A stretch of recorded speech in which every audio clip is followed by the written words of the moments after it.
I tried to tell you people, the Europa League is where the real football is at, because we saw 4 insane games and specifically one of the craziest comebacks we have seen in modern football. Manchester United have a crazy comeback against Lyon. Bodø Glimt create history for them and Norwegian football. Ange is still alive and Postecoglou, their dream final, is still going. We're going to break down the 4 games here on today's video. Let me know your thoughts in the comments down below. What do you make of that Manchester United comeback? What do you make of Bodø Glimt creating history? So Spurs did it, people. They did not play well. They were very defensive in the game against Frankfurt. I thought overall Spurs were pretty average, but I don't think Ange cares. I don't think Spurs fans care because they've had such a horrid season. Terrible in the cups. Even though they made the League Cup semi-finals, they were not in that tie against Liverpool. The league campaign has gone horrifically bad. I mean, they have more losses than West Ham. That tells you how bad it is. Yes, you can talk about all the injuries they have suffered, but Ange's tactics and his management this season has been poor. Even as a big supporter of Ange, and I've followed his whole career, I think this has been by far his worst season as a manager. But heck, somehow they made it to a European semi-final. European semi-final for Spurs, and the game wasn't great. Like, Frankfurt did nothing in the first half. Yes, there was a couple half chances. Gotta say though, Matthias Tell recently has looked a little bit better, which is good because he's a young player. He just needs to find confidence in his game, and he looks much better down the left wing compared to the striker. Well, if you've been following his career, he's never been a center forward. He's always playing down the left wing. I feel like Solanke is still frustrated by the lack of service, but he got the goal. He got the goal from the penalty because Santos, I mean, karate kick, flying knee like he's in the UFC on Madison, clear penalty. You cannot make that sort of challenge in modern day football with VAR. Solanke converts the penalty, Spurs take the 1-0 lead, and then the second half, they just defended. Yeah, they had a couple set pieces where Cuti Romero could have scored.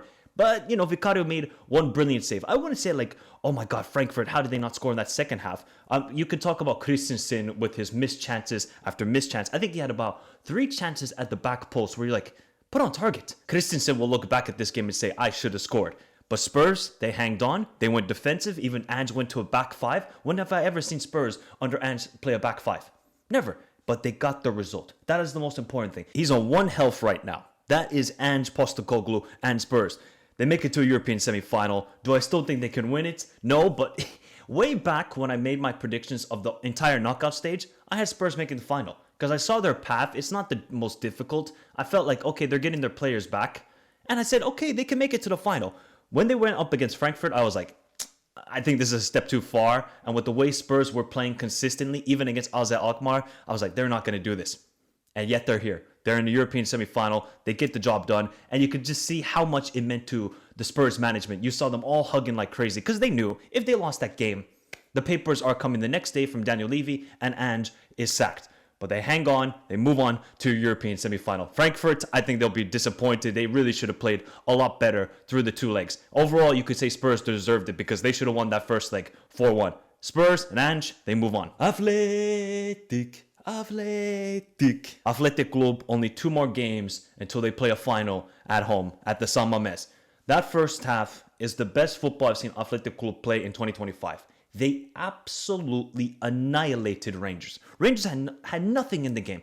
There is a call about De Serres where his shirt got pulled from Vivian, and basically De Serres was looking at the shirt like, do you not see this? Where is the penalty? Which I could agree. I think that was a penalty. I was pretty surprised that they didn't go to VAR for it. You could say that it was minimal dragging of the shirt. It doesn't matter. He got pulled back, De Serres, and it should have been a penalty, but, you know, I would feel hard done by if I'm a Rangers fan, but Rangers fans can say to themselves, damn, Athletic Club, they deserve that victory though, because the amount of opportunities that Athletic Club were wasting time and time again, whether it's Sanadi at striker, Sunset in the box, Nico Williams having a very good chance, Athletic Club just kept wasting the chances. Then Sanadi, I mean, this guy, he's not the most elegant of footballers. He's very much a bulldozer. He is the Troy Polamalu of football. If you guys follow NFL, you know who Troy Polamalu is. But he is a bulldozer. He will make life difficult for every defender out there. And Sanadi was unbelievable the first half. His off-ball movement, even had some good touches in the game.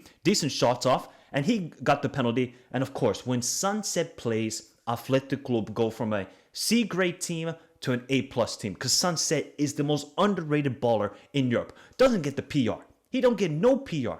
He just gets the job done. And Sunset is an unbelievable player, converts the penalty, and then Nico Williams from a great cross from DeMarcos, and Nico Williams slots it at the back post with a wonderful header, and Athletic Club, they march on. Danny Vivian, man, what a defender. He is such a good defender. When he plays, there is a calmness about Athletic Club. Leadership, defensive awareness, good ability on the ball. Vivian is an unbelievable defender. And Athletic Club, even though Inaki was injured, they got the job done. I don't think it was their best performance in the second half. You can kind of tell they're nervous. They know the amount of pressure there is to make it to a final. But Athletic Club, they're only 2 more games away from reaching that final. And that is what Valverde and that's what this club want to do. As a big supporter of this team since basically the 2010s, it is amazing to see where Athletic Club, when they were battling relegation a couple years ago, to right now, winning the Copa del Rey last season, top 4 right now in La Liga to return to Champions League football, a European semi-final. It is a great time to be an Athletic Club fan. And for Rangers, it was a step too far. I think they thoroughly got outplayed in that first half. Second half, they made it a bit more competitive. They hit the post in one sequence, but Rangers were just never in the game. Athletic Club fully deserve it. But Athletic Club have to be more clinical with their chances. They cannot waste the amount of opportunities they did create. But Athletic Club, Valverde, 2 more games away. The team from the Arctic Circle, who were playing in the second division of Norwegian football in 2017, 8 years later, have created Norwegian football history. Bodø Glimt are the first ever Norwegian team to make a European semi-final. I almost feel like a proud dad. I feel like a proud Nordic person in saying this, because this story, it just keeps getting better and better. The journey and the culture in which Bodø Glimt have built in the Arctic Circle. This is a town of 50,000 to 100,000 people. They're in a European semi-final. They go to the Stadio Olimpico and win on penalties. You have got to be kidding me. Now, if you want to break this game down, I knew this was going to be very difficult for Bodø Glimt. They're just not the greatest away side in Europe. They still play good football. They create chances. I feel like they are naive defensively. But they showed character, man. They showed real character. When they went 1-0 down, they were still creating opportunities, even when it was 1-0. And in the 90th minute, if Helmersen missed that chance and Bodø Glimt lost the game, you would have had to rescinded his license as a player. There is no way you can miss that opportunity. Helmersen was a yard out, people, and he didn't even get the ball into the back of the net. It went straight into the hands of Mandas. I couldn't believe it. Shout out to Heiken, the goalkeeper. I mean, unbelievable performance. What a goalkeeper he is. He was making wonderful saves on Tati Castellanos, Guendouzi, all of the players, Isaksen. I mean, Heiken kept Bodø Glimt in this game. But Bodø Glimt were also very dangerous on the counter-attack. But then in the 93rd minute, Neusland at the back post converts it. It goes to extra time. Abdoulaye Dia with a wonderful cross from Guendouzi. It gets to 3-0, and I thought, Helmersen, you're in trouble. But the one player who got the game back for Bodø Glimt is Helmersen. I mean, Mata with a wonderful cross. The player for me that stood out for Bodø Glimt, of course, is Jens Petter Hauge. Unbelievable game. He was so direct, so good with the close control. Jens Petter Hauge was on smoke yesterday. Gets the penalties. When Berg missed that penalty, I said, you got to be kidding me. You're the captain. Convert it. This is the historic moment right here. He skied it. But then Heiken comes up clutch on Tati Castellanos and Bodø Glimt advances. We need to repeat this, people. Bodø Glimt are in a European semi-final. I absolutely love it. I think this is just one of the best stories we have seen in football, probably since in the last decade. Probably since Leicester won the Premier League or Dnipro when they made it to the European final. What was it, 2015 or 2016? They lost to Sevilla in the final. Like, this is magical. The football that Bodø Glimt play, it doesn't matter where they're at, whether it's away from home, at home, they'll keep playing their football. A mentality that just keeps getting stronger and stronger. And for all the players that have left, the Solbakkens, the Bonifaz, even Berg has left, Jens Petter Hauge, some players have returned to Bodø Glimt.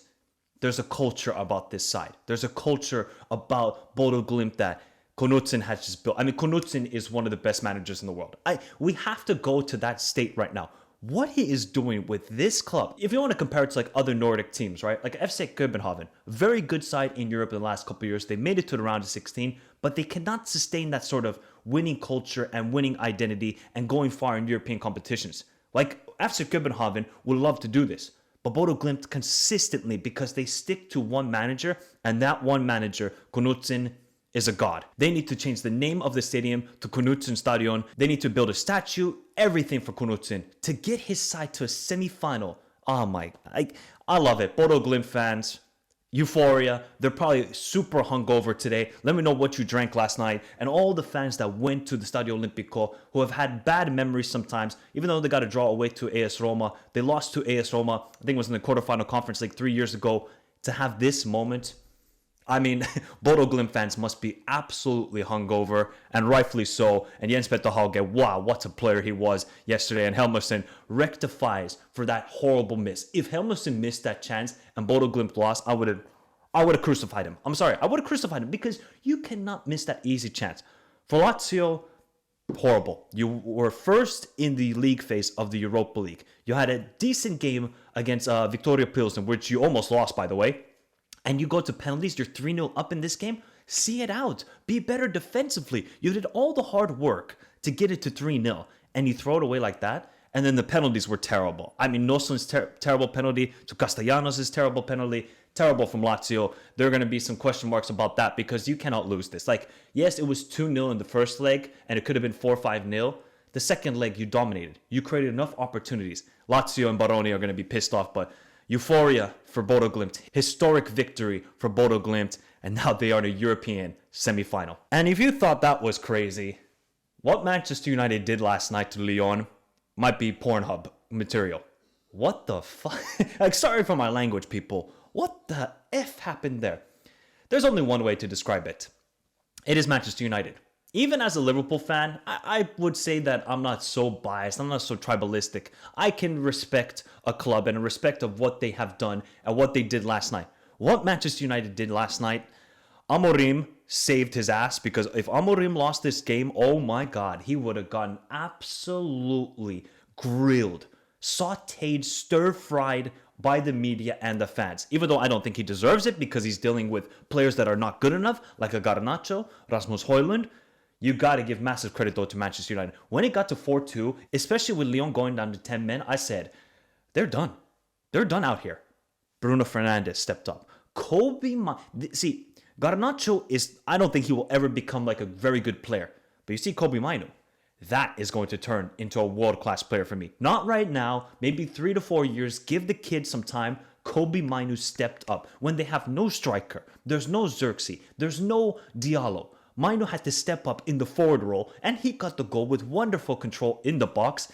And then Harry Maguire, when Harry Maguire scored, I can't celebrate ever a Manchester United goal, but I was like, these mofos did it. These mofos did it. And the crowd was crazy. The reaction. If any Man United fan left early, this was their season. So you're basically saying to their season, yeah, we don't support you guys anymore. If any Man United fan left the stadium early, you're like, wow, I missed it. One of the greatest comebacks in Man United history. This is one of the greatest comebacks. You're 4-2 down with 6 minutes to go, and you get 3 goals to win it. One of the craziest comebacks in Europa League history. But Manchester United are still not a good team. They defend horribly. They create chances. Bruno Fernandes will drag this team to Europa League trophy. Bruno Fernandes is the only one with some quality, with some tenacity about him, about a mentality that's saying, I don't care if we're 4-2 down, 2-0 up. We need to win this game more. There has to be a willingness to win the game. Garnacho had a horrible miss when they were 2-0 up, which could have killed the game off there. Lyon got it back to 2-2. And then Lyon, Cherki, by the way. Cherki, you don't deserve this, buddy. Cherki, go somewhere else. You don't deserve to be under Fonseca's management. You don't deserve to be under the cowboy John Textor. Go to Dortmund. Go to some other club. Cherki, what a baller. I already knew that before the game. Some people were saying, oh, look at, what's all this hype about? I mean, people are so reactionary. When they watch one game of a player, they have a full judgment of how he is as a player. Cherki, unreal performance. He did not deserve it. He was excellent. But Lyon's defense cost them big time. And that's exactly what I said in the prediction. They're great going forward, but a calamity defensively. One, because Fonseca's tactical setup defensively is horrible in transition, and they just lost the mentality. When Bruno Fernandes scored the penalty, they felt the pressure and they collapsed big time. And Lyon are going to kick themselves. You cannot be 4-2 up in extra time and throw it away like that. But Manchester United, they do it. And they do it the most Manchester United way possible. Now we're down to 4 teams, people. We have Bodø Glimt up against Spurs. What a matchup for me. I think the first leg is in Tottenham. If you're Bodø Glimt, all you need to do is just avoid a horrible loss like a 3-0, a 4-0, and you're still in the tie. Because we know Bodø Glimt at home are one of the best home sides in Europe. And if you're Spurs, you have a magical opportunity to make it to Europa League final in Bilbao. And the other semi-final, it's the first time since 2012 these teams meet up. Manchester United against Athletic Club. The first leg at the San Mamés, same thing as Manchester United with Bodø Glimt. Avoid a heavy defeat. Old Trafford, it seems like it's a good place for Manchester United in European competitions. We're in store for 2 epic semi-finals. I think these are going to be epic because we know Athletic Club, a very good attacking side. Manchester United, we cannot trust them at the moment. They have the crazy comebacks, but it's just a side that's lacking confidence. Bodø Glimt, a great attacking side, very good play. Spurs, this is everything for them. Spurs and Man United have to win this trophy. Whereas for Bodø Glimt, it's like, we have nothing to lose. And for Athletic Club, I think they have also pressure to win this trophy. So wow, what a storylines we got for the semifinals. But let me know your thoughts in the comments down below, people. Who was your MVP last night? Was it Harry Maguire? Was it Helmerson, who eventually turned into the MVP for Bodø Glimt? Was it Nico Williams, Sanse? Let me know your thoughts in the comments down below. Hit the like button. Subscribe to the channel if you're new around here for more Europa League content. We will obviously be dropping a prediction video for this semifinal. And boy, oh boy, it's going to be hot. Remember to follow me on all the socials. You can find those links in the description down below. Remember to join the Discord. Link to that also in the description down below. But have a beautiful day. Stay safe in this crazy world. Till next time. Adios.